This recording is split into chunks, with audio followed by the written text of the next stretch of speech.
अगर आप लोग उर्दू शायरी करते हैं तो चलिए आपको ग की प्रैक्टिस करवाता हूँ। साथ में कुछ सेंटेंसेस पढ़ेंगे जिसमें ग और ग दोनों की आवाज़ें हैं और मैं आराम से पढ़ूंगा ताकि आप दोनों में अंतर आसानी से समझ पाएं।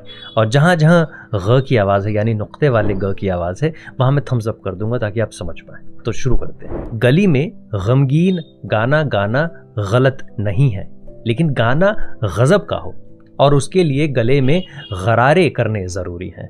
गमज़दा गवैये गम कम करने के लिए गया की गुप्त गुफाओं में गरारे पहनकर गज़ब के गाने गाते थे। अच्छा गाने वाला जिंदगी से गम को गायब कर दे, गुनाहों को गम के सागर से निकालकर गुणों में ढाल दे, तभी वो गज़ब का गवैया है। बड़े बड़े बागियों ने बागों में बगावत के वक्त गाने गाए, होश गुल हो गए गुंडों के, मगर गामा पहलवान के गलीचे पर गंदगी और गिलाजत फैल गई।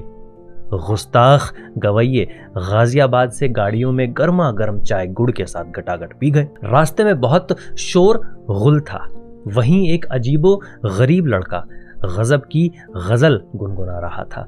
हाथों में गुलकंद लिए एक लड़की तेज गर्मी के कारण गश खाकर गिर पड़ी। मुझे ये देखकर बहुत गुस्सा आया।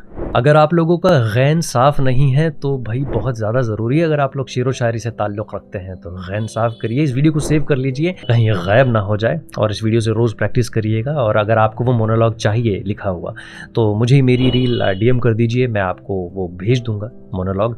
और फिर भी कोई सवाल होता है आपका तो आप डीएम करिए या मेरी जो पर्सनल वर्कशॉप्स हैं उन्हें अटेंड करिए।